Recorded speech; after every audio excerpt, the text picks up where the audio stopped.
Hola chicos, ¿cómo están? Bienvenidos a un nuevo video para el canal de YouTube. Espero que estén muy pero muy bien, muchachos. Y como ustedes saben, sí, lo tengo en la mano. Hoy hablaremos del Balón de Oro, pero no específicamente del Balón de Oro, sino de quién es el máximo candidato para muchos, o por lo menos, quién lo era. Como ustedes saben, muchachos, el Balón de Oro básicamente juzga al mejor jugador de la temporada, y para ser considerado el mejor jugador de la temporada tenés que haber tenido números que avalen esas cifras. Tenés que haber más sido ganador, tenés que haber ganado títulos, tenés que haber sido importante, tenés que haber llegado bastante lejos en prácticamente todas las competiciones y por qué no ganarlas. En este caso, muchachos, voy a hablar de un jugador, sí, que durante todo el año, o prácticamente de 12 meses, se hablaron 10 meses maravillas de él.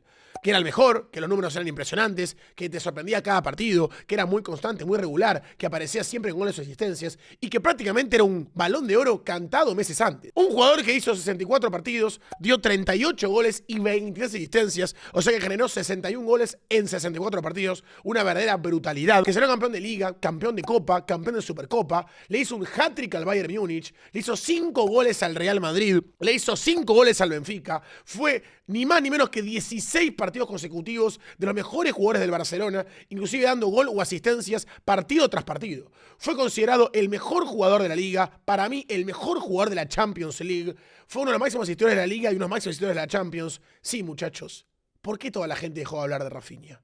¿Por qué nadie más habla de Rafinha? Señores, vamos a hacer un video todos juntos, los cuales nos va a explicar por qué es una tristeza. ¿Por qué el video titulado ¿Por qué apesta ser Rafinha en 2025? La temporada 2024-2025 ha sido una campaña que, como tantas otras en la historia del fútbol, ha presenciado el apoteósico renacer de un futbolista defenestrado por aficionados y rivales. Rafinha Correcto. Siempre fue considerado el otro extremo o el fichaje del plan B. Había bromas que decían dudar que fuera brasileño debido a su bajo rendimiento. No, y a su, quizás, inclusive la gente decía su bajo regate también. Barcelona había intentado venderlo el verano anterior incluso a Arabia, y algunos aficionados se atrevían a hacer bromas con reemplazarlo por Nico Williams. Enfurecido, el de Porto Alegre ha firmado una campaña de resurrección como pocas veces se ha visto. Acumuló 6 contribuciones, 5 goles y una asistencia en aquella remontada de fase de grupos y la eliminatoria de octavos contra el Benfica. Anotó un hat-trick contra el Bayern de Múnich, la gran pesadilla europea durante años. Correcto. 3 asistencias frente al Atlético de Madrid, un gol y 2 asistencias contra el Inter de Milán en semis de Champions. Y ya ni hablemos de lo que hizo al Real Madrid, 5 goles y 2 asistencias en 4 partidos. Amigo, generó 7 goles contra el Real Madrid en 4 partidos. Una verdadera brutalidad. Una temporada con clutch, apareció en todos los momentos importantes, presión incansable, siempre comprometido con el plan táctico. Y lo más importante, cifras. Unos números bestiales, 59 contribuciones de gol en todas las competiciones, 34 goles y 25 asistencias.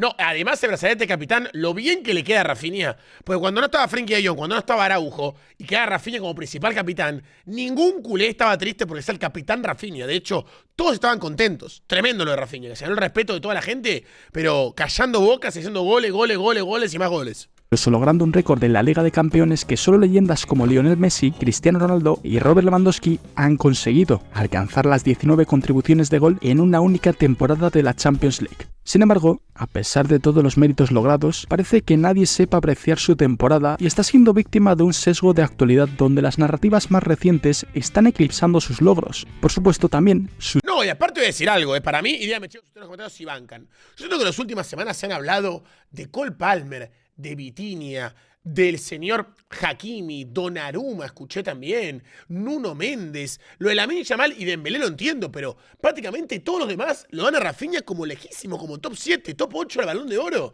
Cuando yo digo, muchachos, es indiscutiblemente top 3, pero indiscutiblemente. Si no pones a Rafinha top 3, viste fútbol con la tele apagada hasta esta temporada. 100% prender la televisión, estás pagando un cable malo, muchachos. Sus probabilidades de ser nombrado mejor jugador del año. Quédate hasta el final de este vídeo para ver la historia oculta de cómo todos olvidaron a Rafinha, su extraña vinculación con Ronaldinho, cómo la depresión casi acaba con su carrera, el hombre que cambió su vida y finalmente, quién ganará el Balón de Oro. Así que ya sabes, pilla algo de comer y ponte cómodo, porque esto empieza. ¿Cómo todos lo olvidaron?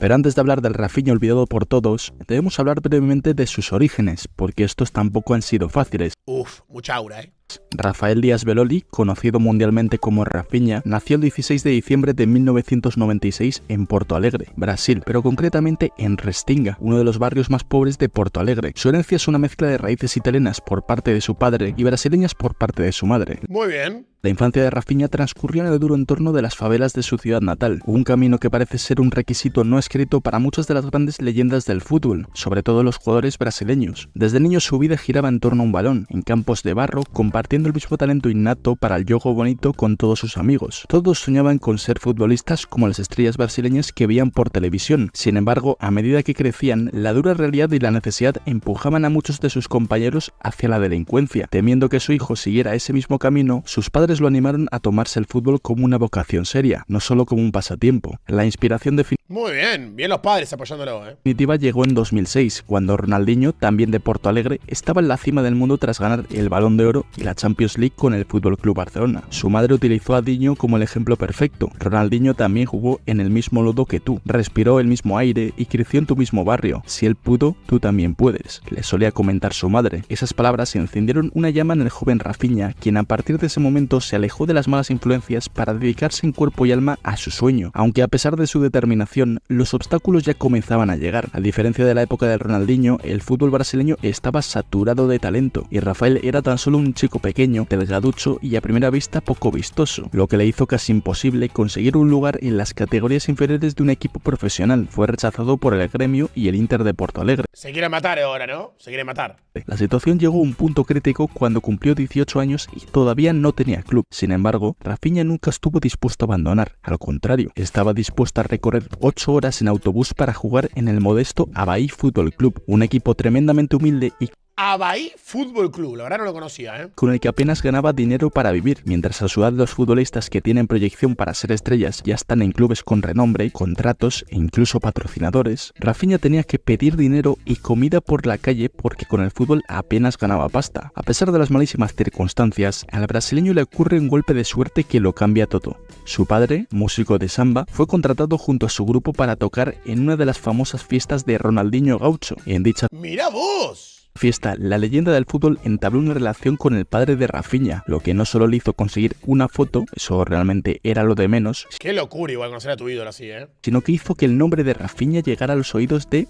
Muchos ya sabréis quién es, pero mejor hablamos de este hombre más adelante, porque su papel será mucho más trascendental en acontecimientos posteriores. Así comenzó el ascenso de don Rafael Díaz Beloli. Pasó poco tiempo en Avaí Fútbol Club de Brasil, ya que debido a problemas económicos tuvieron que venderlo. Ahora se entiende por qué el pobre chaval tuvo que ir pidiendo por la calle. Esta venta fue su billete a Europa, aterrizando en la liga portuguesa, concretamente al Vitória Guimarães en 2016. Vitória Guimarães, chat, es un equipo bastante modesto de Portugal también igual, Ya tenía 19 años. Muchos a su edad estaban ya en las canteras de clubes grandes con proyección de jugar en el primer equipo, pero Rafinha apenas estaba en un equipito de Portugal. Le tocaba ganarse el éxito desde abajo. Estuvo 4 temporadas en el Vitória, siendo la última la mejor, en la que marcó 15 goles y dio 5 asistencias en 32 partidos. Muy buenos números. Así llamó la atención de varios conjuntos, entre ellos el Sporting de Portugal, el mismo club en el que creció Cristiano Ronaldo. Los de Lisboa lo ficharon por 6,5 millones de euros. Bien. No obstante, su paso por el Sporting no fue nada loco. Anotó 4 goles y dio una asistencia. Ganó la Copa de la Liga y posteriormente fue transferido por 20 millones de euros al Stade Reims en Francia.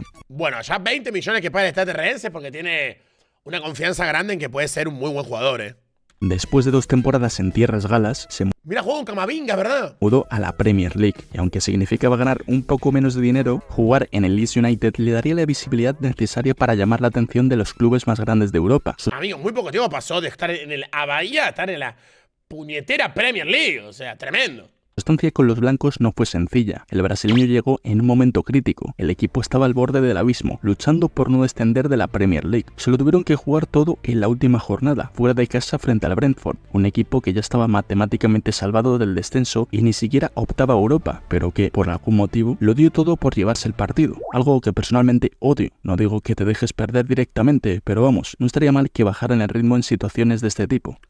Y depende cómo mires, sí. Hay gente que dice que jugar todo el partido como si fuera el último y hay gente que hay que entender al rival, ¿no? Igualmente, esto le dio un final completamente épico al encuentro. El Leeds se adelantó con un gol de Rafinha desde los 11 metros. El Brentford acortó distancias con un gol de cabeza de Sergi Canós, pero tras un córner en el 93 votado por Rafinha, fue Jack Harrison quien con un gol agónico se convirtió en el héroe que salvó al club de la catástrofe. Tras esta hazaña, el de Porto Alegre cumplió la locura que prometió si salvaban su categoría.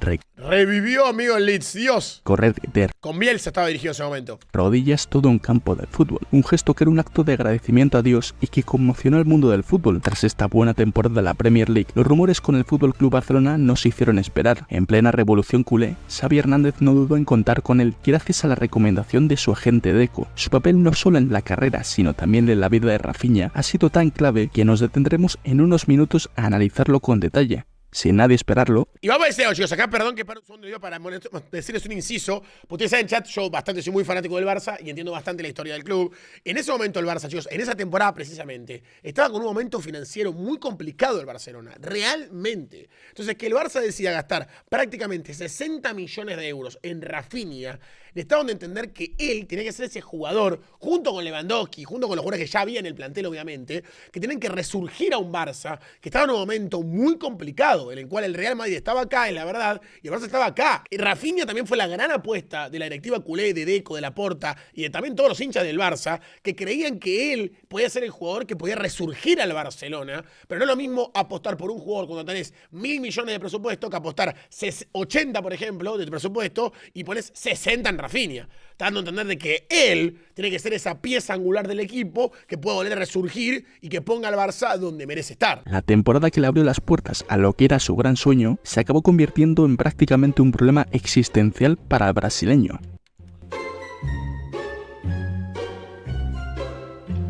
El 13 de julio de 2022, Llega Rafinha llegó al FC Barcelona por unos 67 millones de euros. Amigo, es una muy buena moneda en ese momento para el Barça. El Barça realmente puso bastante por él. Se convirtió así en el fichaje más caro hecho por Laporta en su segunda etapa. La Claro, ¿ven? expectativa de los culés era grande tras los éxitos extremos brasileños anteriores, el mismo Ronaldinho y Neymar Jr. En su primera temporada con el Barcelona, Rafinha tuvo un rendimiento sólido, aunque no espectacular. Contribuyó con 7 goles y 7 asistencias para la conquista de la Liga. Yo voy a decir algo, el que vio la liga, el que vio esa liga española, que es la que gana Xavi, se acuerdan bien el trabajo que tuvo Rafinha. Con y sin pelota, y es verdad que hubo creo que 2 partidos donde lo echan por codazos innecesarios, porque se le iba la cabeza a Rafinha, lo clave que era los goles importantes y cómo aportaba, porque pateaba tiros libres, pateaba córner, generaba juego, hacía goles, daba asistencias, era un jugador importante, de hecho de la delantera era de los unos más importantes. Yo creo que era Lewandowski más importante obviamente, pero Rafinha estaba ahí. Donde él y Lewandowski fueron los referentes ofensivos. Si bien sus estadísticas no fueron extraordinarias, el éxito del equipo se cimentó principalmente en una defensa y una portería excepcionales, lo que restó presión al ataque. Rafinha no dudó en abrazar las comparaciones con su ídolo, se mandó a hacer un collar casi idéntico al de Ronaldinho e incluso imitó sus gestos en la foto oficial del equipo, pero a diferencia de la llegada triunfal de Diño, a Rafinha le esperaba un duro golpe de humildad. Su discreta actuación en las eliminaciones de Champions y Europa League ya generó las primeras críticas por parte de la afición, y para la siguiente temporada todo se fue de control. Xavi Hernández comenzó a gestionarlo como un futbolista de 60 minutos, sustituyéndolo sistemáticamente por temor a que su rendimiento decayera y cometiera errores, a pesar de que Sí, está esa imagen típica, ¿no? En la que lo saca Xavi y Rafinha le pega, pero le pega al sillón del Barça, tipo al de banco suplente, así, le mete como 5 piñas y Jordi le dice, calmate, le dice Jordi Alba, pues estaba sacado Rafinha, estaba muy enojado. sus números mejoraron, especialmente en la Champions League. El equipo ya no poseía la solidez defensiva del año anterior, lo que se tradujo en duras derrotas frente al Real Madrid en competiciones nacionales. Igual hay que decir algo, la eliminación del Barça en Champions contra el PSG, en esos cuartos, Rafinha hizo todo lo que podía. Hizo gol en la ida, hizo gol en la vuelta. O sea, justamente fue el menos responsable de la eliminación, ¿no? Y una eliminación en Europa ante el PSG. Las críticas hacia Rafinha se intensificaron. Se cuestionó mucho su calidad. Algunos No, en ese momento justo para mí no. Antes puede ser, pero en ese momento no. Para mí en ese partido, en la ida, en Parque de los Príncipes, Diño le da un abrazo y le da aura, amigo. Le dio una aura que nunca más aflojó. decían que realmente no era brasileño. Otros lo querían vender a algún equipo de Arabia, e incluso un pibe de TikTok puso el nombre de Nico Williams con su dorsal 11 cuando se rumoreaba su fichaje por el Barcelona. El 2024 fue... Yo creo que para mí Nico Williams en ese momento podía estar en mejor nivel que Rafinha por el hecho de la Eurocopa que había hecho. Pero a nivel clubes, no era que en el Bilbao había hecho una locura de rendimiento Nico Williams como para comprarlo despiadadamente. Yo creo, siendo sinceros, que esos 100 millones del Barça por Rafinha le venía bien por el simple hecho de que creo que podían en ese momento, repito, buscar a un extremo con mejor presente, no sé, un Kvaratskhelia, ¿entendés? Que con el Napoli estaba solidísimo. Rafinha no quiso irse y bueno, el resto es historia, ¿no? Fue, sin duda, uno de los años más duros en la carrera y vida del brasileño. Lo deportivo terminó afectando lo personal, al punto de confesar en varias ocasiones que pensó seriamente en dejar el club. Vivió una depresión y reconoció que el fútbol puede llegar a destruirte. He llorado mucho, es una profesión que te destroza y es muy fácil caer en la depresión. Con todo y eso, de esta mala experiencia, el brasileño sacó una conclusión muy poderosa, y es que el trauma y el dolor se pueden convertir en tus mejores aliados si los usas como motor. Gracias a su fortaleza y el apoyo incondicional de su mano derecha Deco, un Rafinha enfurecido terminó demostrando a todos que estaban equivocados.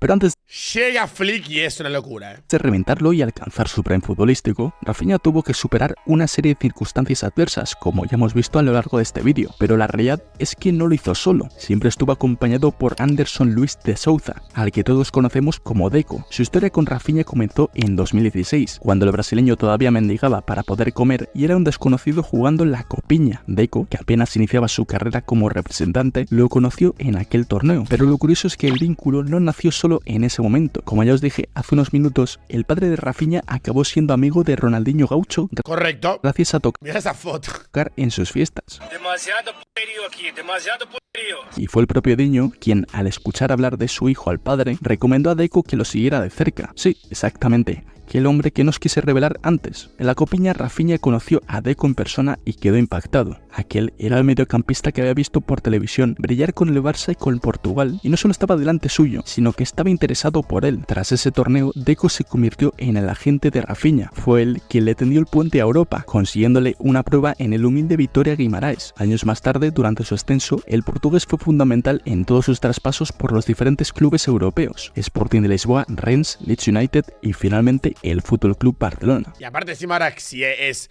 prácticamente parte de la directiva en el Barcelona, su llegada era de cajón. De pedir por la calle a estrella en el club de sus sueños. No obstante, con el paso de los años, Deco empezó a hacerse un nombre en los despachos, ayudó al Barça con fichajes así como con las conocidas palancas económicas, y en agosto de 2023 fue anunciado como director deportivo. Ese nombramiento coincidió paradójicamente con el inicio de la debacle futbolística y emocional de Rafinha, y debido a que Deco ya no era su representante y ahora tenía que pensar primero en el bien del club, los problemas económicos del Barcelona le hicieron contemplar una variable que antes era impensable: la posible venta de Rafinha. Con las ofertas de Arabia y gigantes como City o Liverpool interesados, parecía el sacrificio perfecto. Para colmo, la explosión de Lamine Yamal y los rumores de Nico Williams apagaban su luz, pero Es verdad que la última temporada de Rafinha, bueno, no la última, no, la que se hablaba, o sea, la 23-24, es verdad que Lamine ya empezó a tener un protagonismo bastante grande, inclusive Rafinha tuvo que relegarse al extremo izquierdo porque Lamine es verdad que le comió el puesto, pero Rafinha jugaba igual, era titular. en el momento más crítico, Rafinha tomó la decisión tajante de quedarse en el club. Dejó claro que bajo ninguna circunstancia iba a marcharse, y además tuvo un aliado inesperado que también lo apoyó en la decisión: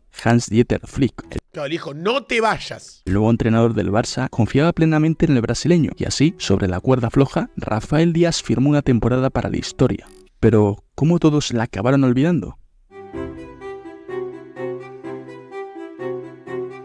Con la llegada de Hansi Flick, Rafinha tuvo la libertad y la confianza en el campo que necesitaba. Se liberó de sus miedos y de la presión del pasado y así llegó a su prime. No, y tiene una zurda firme Rafinha, que está absolutamente infravalorada, amigo. Tiene una gran pegada Rafinha fuera de la liga, gran pegada. Todo empezó con su primer hat-trick como profesional contra el Valladolid, y poco después firmó una noche histórica en la Champions League con su segundo hat-trick contra el Bayern de Múnich. Fue prácticamente el verdugo del Real Madrid, marcó un gol y dio una asistencia en la primera victoria por 4-0 en Liga, Con el brazalete de capitán, hay que decirlo. 2 goles y una asistencia en el 2-5 de la Supercopa. En la final de Copa no marcó, pero aportó para ganar, y en el segundo clásico de Liga se destapó como el mejor con 2 goles para la remontada. Antes de recordar las eliminatorias de Champions, no podemos olvidar su actuación de Salvador contra el Benfica. No, amigo, es el mítico. Editor, por favor, pon el clip.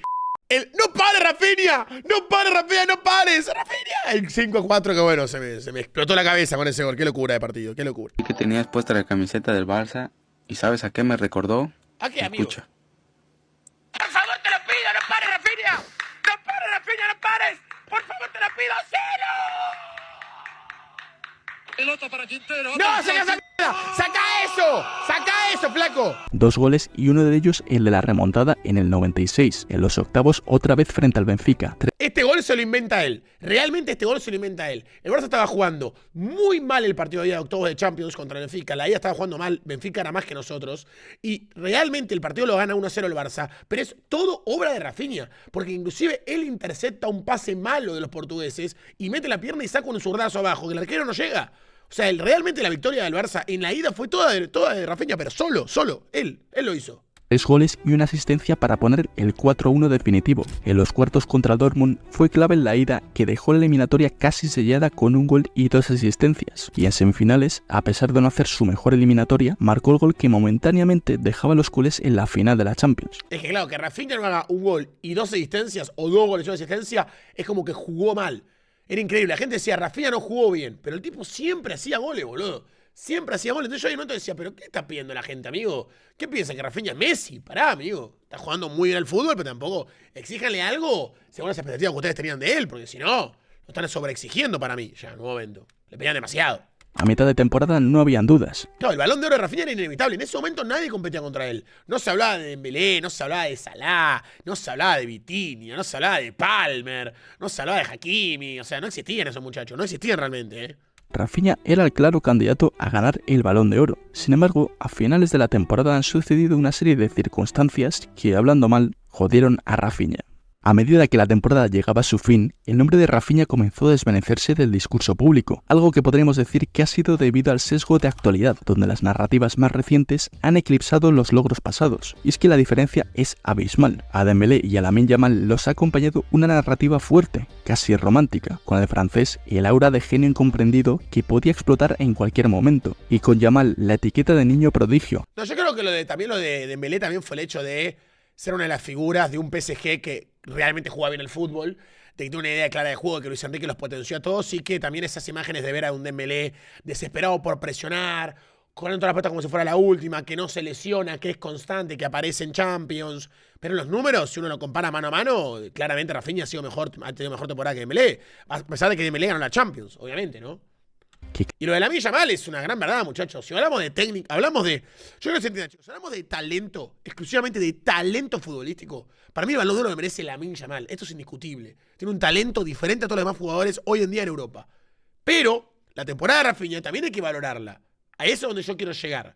La temporada de Lamine es descollante. Pero yo creo que la temporada en términos de números, por favor que se me entienda, de Rafinha, ha sido mejor que la de Lamine. ¿Me explico? Pero si vos decís, voy a darle el balón de oro al mejor jugador del mundo, al mejor jugador del mundo, dáselo a Lamine. Si quieres darle el balón al jugador que mejor rindió la temporada, Rafinha. Listo, este es mi análisis. Ustedes pueden compartirlo y discrepar, por favor déjenme en los comentarios. Carga con el futuro del Barça y también el del fútbol español. Con Rafinha, en cambio, esto nunca ocurrió. No recuerdo ninguna campaña viral, movimiento en redes o alguna tormenta mediática que lo proclamara como el mejor del mundo o tan siquiera como el mejor de la liga. Por ejemplo, muchos debatían entre dar el premio al MVP de la liga a Lamine, Pedri o Mbappé, omitiendo por completo al jugador que finalmente ganó dicho galardón. No, Rafinha lo merece, muchacho.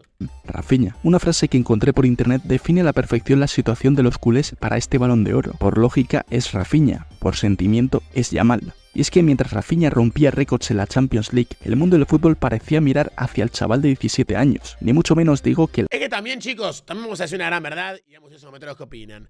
También uno también siente que tiende a romantizar, tiende a valorar por demás, pero no quiero decir sobrevalorar porque no es el término.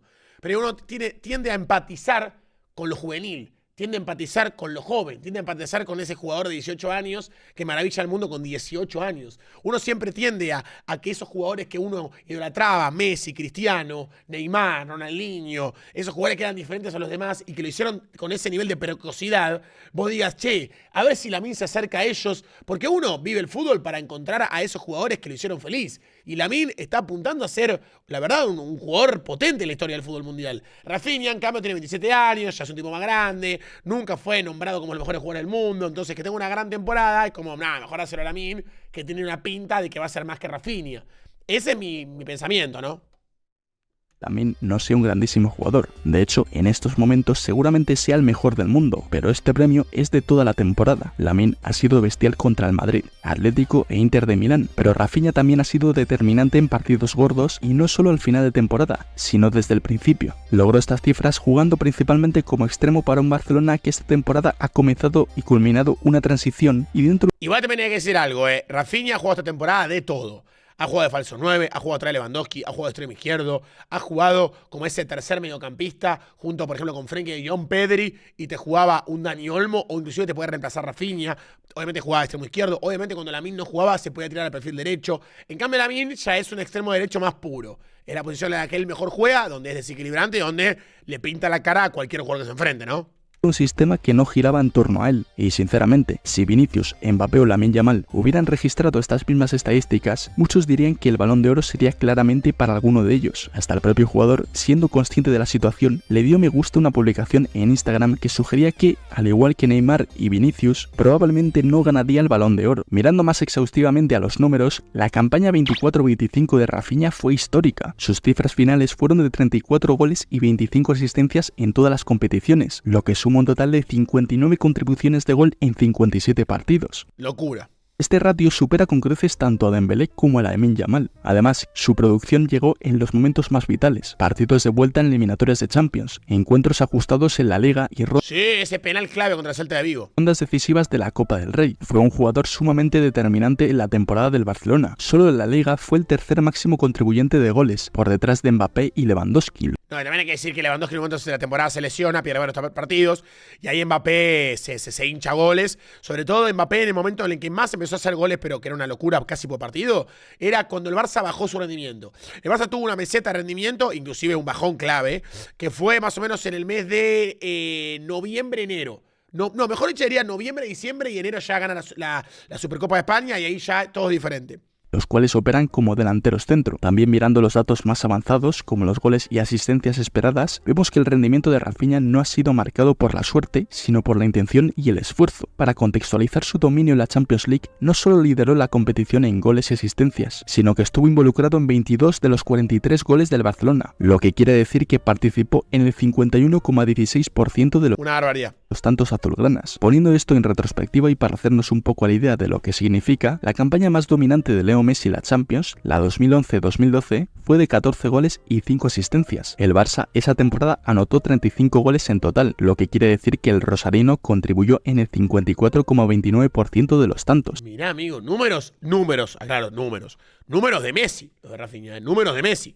Mientras que la temporada de mayor contribución de Cristiano Ronaldo, la 2013-2014, culminó con 17 goles y 5 asistencias cuando el Real Madrid anotó 41 goles en total. El comandante contribuyó en el 53,66%, lo que quiere decir que Rafinha, si bien es cierto que jugó más partidos debido al nuevo formato de Champions, tuvo un promedio de participación en los tantos de su equipo parecido, aunque levemente inferior, a los de las mejores temporadas de Leo Messi y Cristiano Ronaldo. Obviamente no quiero ni compararlos, ya que estos dos son literalmente extraterrestres, pero era simplemente para que nos hiciéramos a la idea del rendimiento en competencia europea que ha logrado el brasileño. Intentando comprender los motivos ante esta falta de reconocimiento al jugador del Barcelona, se me ocurrieron principalmente dos razones. En primer lugar, está la cuestión de la percepción y la marca personal. Rafinha, a pesar de sus goles y rendimiento, no posee ni por asomo el poder de marketing de un Kylian Mbappé, un Vinicius o un Lamine Yamal. No tiene el carisma de un Jude Bellingham ni la narrativa de joven promesa que impulsa a jugadores como Pedri. No suele hacer celebraciones ni bailes que sean polarizantes. Eso es verdad también, correcto.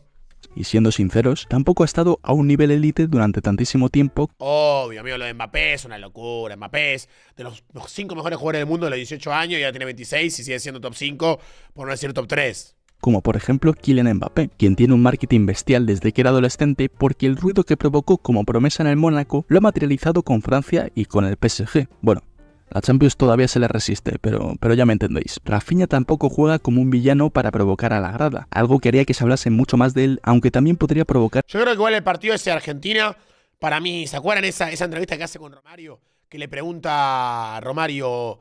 Es un partido en la previa, ¿no? Un partido que Argentina va a jugar contra Brasil, que los brasileños vienen al Monumental a Argentina, y le pregunta, ¿vas con todo, no? ¿Vas con todo? ¿Van a ganarles, no? Le pregunta Romario a Rafinha. Rafinha dice, sí, con todo, le vamos a ganar, le vamos a dar una paliza. Adentro, y si hace falta, fuera de la cancha. Tipo, como que picó mucho el partido, lo calentó demasiado, Argentina le pegó un baile. Argentina es una de las mejores 2 selecciones del mundo, sin duda. Entonces le pegó un baile bárbaro a Brasil, le ganó 4-1. Rafinha no tocó la pelota.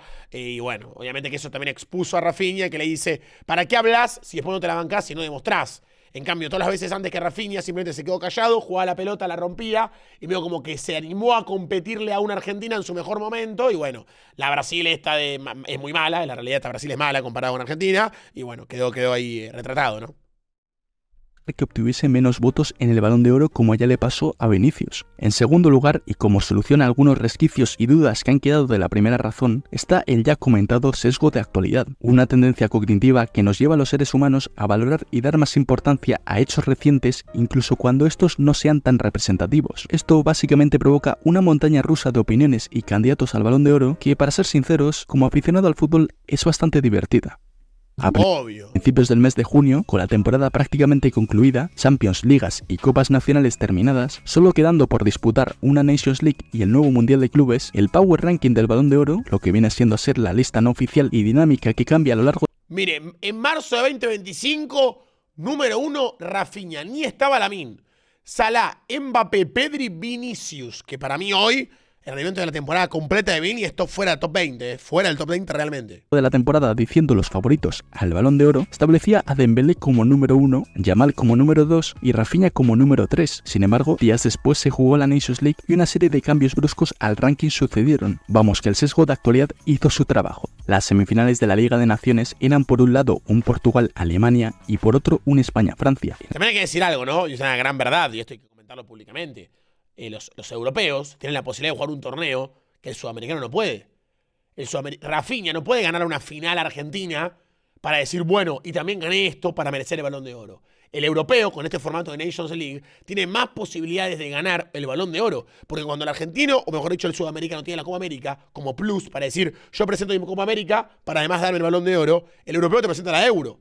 Pero cuando el europeo te presenta la Nations League, el sudamericano no presenta nada.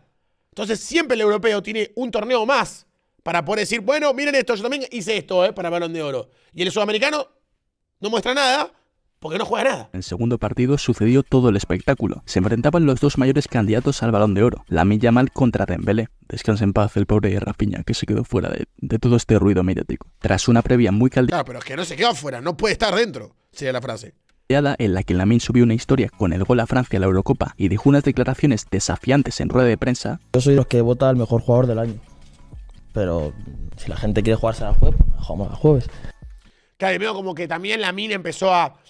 No es que empezó, pero la prensa lo llevaba, ¿no? A generar una rivalidad él contra Dembélé. Y obviamente que está descartando a Rafinha del escenario. ¿Me entiendes? Que le preguntan, che, si vos le ganás a Lamine significa... Perdón, si vos le ganás a Dembélé, Lamine, ¿significa que el debate va a ser entre vos y Rafinha? No, ya directamente le hacen la pregunta descartando a Rafinha. España arrolló a Francia a pesar de un resultado igualado. Lamine brilló con 2 goles y Dembélé hizo un mal partido. En ese momento, todo el discurso era en favor de Lamine. Ahora bien, unos días después perdió la final y los pocos volvían a cambiar. Ahora no era Lamine Yamal el favorito, sino Vitinha, ganador de un triplete con el PSG y ahora una Nations con Portugal. E incluso algún desubicado se atrevió a decir Cristiano Ronaldo. Por el gol. Mira que yo amo al bicho, pero madre mía. Por si el cambio de favoritos no fuera suficiente, llegó el Mundial de Clubes. Muchos fans culés fueron contra el PSG para que Lamine fuera más candidato al galardón, pero los parisinos arrollaron de todos modos. Bueno, menos al Botafogo. Culminaron un partido bestial en semifinales contra el Real Madrid, 4-0 con un gran partido de Ousmane Dembélé, que había estado ausente en los anteriores encuentros. Otra vez, por lesión igual. El Power Ranking volvía a cambiar. Ahora el más importante era Dembélé. No obstante, la final fue bochornosa para el Paris Saint-Germain. No, y lo que jugó Cole Palmer, qué barbaridad, amigo. Y el Chelsea los pasó por encima. Esta vez no hubo ningún atrevido a decir que Cole Palmer mereciera el Balón de Oro. Oh, mierda. Quiero decir, nadie al menos con 2 neuronas disponibles. Ahora de nuevo la gente debatía entre Lamine y Dembélé, porque a Rafinha ya lo habían olvidado todos. Señores, primero agradecer a toda la gente que vio este video, obviamente agradecerle al enorme trabajo que hizo el fenómeno de Dodi Films, primero agradecerle obviamente y que vayan a su canal y suscribirse y dejar su like. Yo quiero dejar una reflexión, chicos, pequeña sobre el video que acabamos de ver. Fíjense cómo el Balón de Oro es una montaña rusa, no de sensaciones, sino de momentos. Cuando un jugador viene bien, automáticamente tiene un mal partido, ya no es candidato. Cuando uno en la temporada quizás no hizo tanto la diferencia y comenzó sobre el final, que para mí es lo que pasó con Dembélé. Para mí Dembélé despierta en enero y la temporada arranca en agosto. hay que tenerlo en cuenta. Jugadores como Vitinha, jugadores como Cole Palmer, que también se empezó a hablar de ellos mucho después, porque sobre el final de la temporada tuvieron unos buenos rendimientos. Yo creo simplemente que la temporada se evalúa en su totalidad. Yo creo que si uno evalúa los 10, 11 meses de competición, porque hay vacaciones, ¿no? Los 10, 11 meses de competición, yo creo que mejor regularidad tuvo a lo largo de todos esos meses fue Rafinha. Yo creo que no hay que solamente valorar a los jugadores por sus últimas semanas, porque si no, básicamente, digámosle a los cracks que no jueguen la temporada regular y que se guarden para los partidos importantes nada más, que jueguen contra el Real Madrid, en su caso, ¿no? A los que juegan en Liga Española, que jueguen contra el Real Madrid, contra el Barça, contra el Atlético, y cuando jueguen contra los Osasuna, contra el Mallorca, no jueguen, que se cuiden, porque si se lesionan, esos números no le van a servir. Hacerle 3 goles al Mallorca no sirve. Hacerle gol al Real Madrid en los partidos. Y justamente para mí Rafinha es lo que hizo. Solo al final se le acabó la nafta, no quedó con el rendimiento que quizás que él buscaba. A pesar de, como le digo, quedó eliminado en la semi de la Champions, haciendo un gol y una asistencia. No es que jugó horrible, muchachos. Entonces, hay un torneo que es la Nations League, que él no la juega por ser brasileño, donde todos los demás europeos, que fíjense, es curioso, porque el único sudamericano es Rafinha. Después está Lamine, está Vitinha, está Cole Palmer, pero el único sudamericano es Rafinha. Entonces, ese torneo él no lo juega y los demás sí lo juegan. Y obviamente le permite dar un boom más de actualidad y de que la última imagen que tengamos es una Nations League para definir un Balón de Oro. Como mucha gente dice que lo merece Vitinha. Porque por ganar la Nations League lo merece Vitinha. Pero ese torneo Rafinha no lo juega, flaco. Para mí la Nations League no debería contabilizar para Balón de Oro. Yo creo que ustedes, por favor, me digan en los comentarios qué opinan. Yo tiro acá una impopular opinion. Pero para mí la Nations League no debería contabilizar para Balón de Oro. Porque si no, le tendrían que poner al sudamericano un torneo que contabilice igual. Porque si no es injusto. Y no solamente digo el sudamericano, en general en todo el mundo. ¿Por qué el europeo tiene un torneo más además del continental? El africano tiene la Copa Africana de Naciones. El europeo tiene la Euro y la Nations League. Tiene 2 torneos. El sudamericano tiene la Copa América. El asiático tiene la Copa de Asia. Después tiene la Copa de CONCACAF y así puedo seguir. El único continente que tiene 2 torneos es Europa. El segundo torneo no me lo contabilices. Porque si no, todos los demás continentes están en desventaja contra esa región. Señores, quiero invitarles a que dejen su like, su comentario, su reflexión. Y que si quieren que me digan su opinión sobre Rafinha, sobre la temporada que hizo, sobre si es merecido o es injusto el destrato y cómo la gente, yo veo los lugares de apuestas, donde apuestan para Balón de Oro sobre quién lo va a ganar, las predicciones, y mucha gente lo pone top 6, top 7, top 8. Sinceramente, muchachos, parece que pocos vimos la temporada completa. Dejen su like y su comentario.